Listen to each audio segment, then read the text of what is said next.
안녕하세요. 매매 잘 하셨나요? 오늘은 상한가를 간 종목들이 많지 않아서 제가 차트를 보는 기술적인 방법을 잠깐 설명드릴게요. 여러분들, 주식 투자로 수익 잘 내고 싶으시죠? 그럼 제가 말씀드리는 기본을 잘 지키시면 돼요. 첫째는 최대한 차트를 많이 봐야 하고요. 둘째는 항상 돈으로 보는 습관을 길러야 돼요. 그냥 장대 양봉이네, 거래량이 많이 터졌네가 아니라 자꾸 거래대금, 즉 돈으로 보셔야 돼요.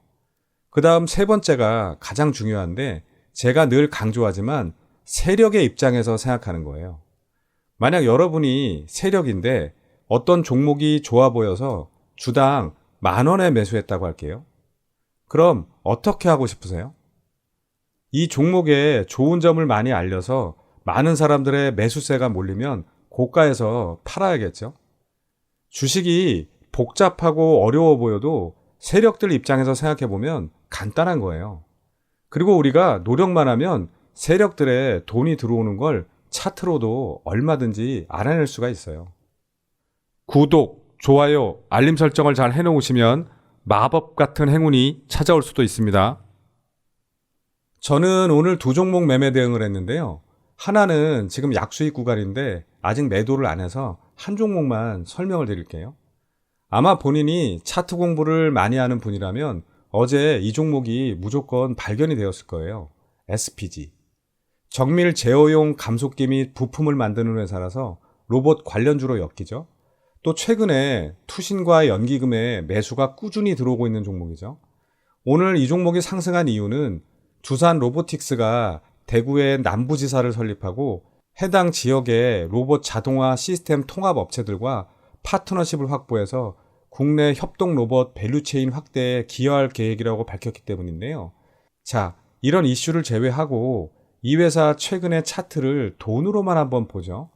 이날 거래대금이 330억, 다음날 240억이니까 합쳐서 570억. 물론 여기에 수많은 시장 참여자들의 자금도 있으니까 300억 정도만 돈이 들어왔다고 해볼게요. 그리고 기술적으로 보면 정고점이 얼마 남지 않았고 아직 볼린저 상단을 강하게 뚫은 모양도 아니죠.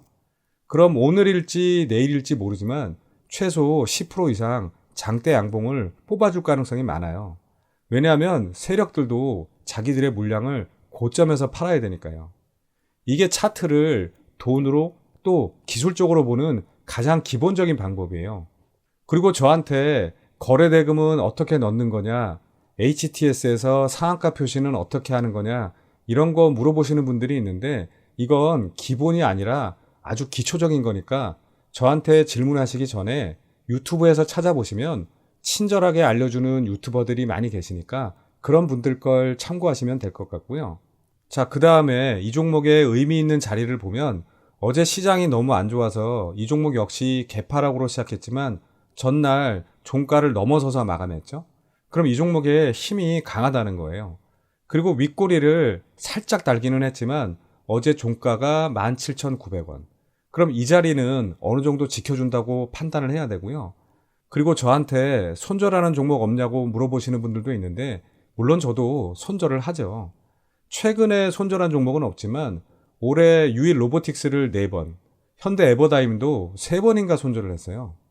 다만 저는 돌파 매매를 좋아하지 않고 늘 저점에서 잡는 게 목표이기 때문에 제가 생각한 저점보다 더 내려와서 손절하는 거지 고점에 들어가서 손절하는 경우는 별로 없어요.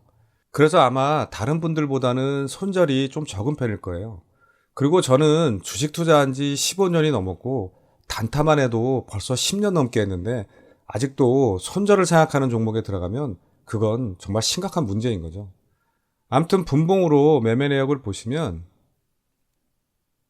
아침에 살짝 갭상승으로 시작했다가 내려오길래 어디까지 내려오나 지켜보고 있었고요. 제가 보통 9시 반까지는 변동성이 크기 때문에 그냥 지켜보는 게 좋다고 여러 번 말씀드렸죠. 그리고 다시 조금씩 올라오길래 어제 종가였던 17,900원에서 2,000주를 매수했고요. 제가 이 종목 매매 경험이 많아서 조금 더 살까 하다가 적당히 매수했어요. 그리고 제가 아직 허리가 좋지 않아서 장중에 집중을 잘 못하기 때문에 요즘 단타는 웬만하면 소액으로 하는데 이 종목은 차트의 위치가 매수해도 손실을 볼 것 같지는 않더라고요.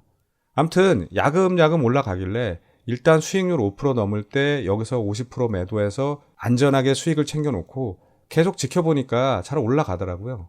그리고 21선을 깨면 매도하려고 했는데 계속 상승해서 VI까지는 가겠더라고요. 그래서 VI를 확인해 보니까 1차 VI가 19,900원이라서 그 내호가 미친 19,700원에 남은 물량의 50% 매도대기를 걸어 놓았는데 여기서 또 체결이 잘 되었고요. 그리고 VI 위로 더 올라가더라고요. 그래서 지켜보다가 11선을 깨고 내려올 때 여기서 남은 물량의 50%를 매도하고 나머지는 물량이 얼마 안 되지만 그래도 21선을 깰 때 여기서 전량 매도 처리했어요. 이후에 좀 빠지는 것 같다가 다시 올라가서 19.27%까지 갔는데 전 10% 이상 수익을 냈고 제 기준대로 했기 때문에 만족했고요. 이후에 고점에서 좀 흘러내리는 듯 하다가 종가 14.8%로 마감했죠. 그리고 오늘 거래대금 1,300억을 넘기면서 코스닥에서 미인주 역할을 톡톡히 했죠. 그리고 제가 영상 녹화를 해서 보낼 때 편집해 주시는 분께 가끔 재미삼아 맨 끝에 종목을 하나씩 얘기해 주는데 어제는 SPG 17,900원, JP모건 확인, 오케이? 라고 해서 보냈어요. 본인이 많은 시간을 쓰면서 편집을 해 주시는데 늘 미안하잖아요. 전 원수는 갚지 않아도 은혜는 꼭 보답합니다. 그 다음 오늘 시장 특징주 좀 보겠습니다. 우선 에이텍TN인데요. 주로 교통카드 단말기를 제조하고 티머니 지분도 보유하고 있는 회사죠. 또 민주당 이재명 대표의 관련주로도 많이 부각되었던 종목이죠. 그리고 매출 실적도 좋고 재무구조도 나름 탄탄한 회사예요. 오늘은 애플페이의 국내 상륙이 기정사실화되면서 관련주로 부각되어서 상한가까지 간 건데요. 애플이 국내 이용 약관에 애플페이 내용을 명확히 표기한 것은 계약에 이어서 실제 법률 검토가 끝나고 고객들에게 이를 미리 알리기 위한 절차에 들어간 것이라고 하죠. 그리고 애플페이가 티머니와도 연동을 추진하고 있기 때문에 티머니 지분을 9.5% 보유하고 있는 에이텍TN이 주목받는 건 당연한 거겠죠. 이 종목 주봉을 먼저 보시면 2020년 여름에 또 2021년 봄에도 많이 상승했었는데요.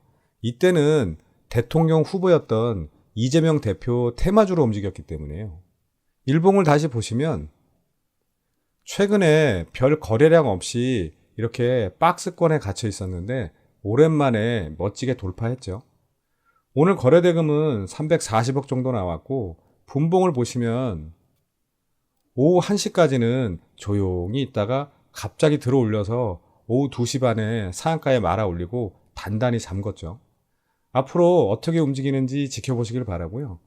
그 다음 리노스 좀 보겠습니다.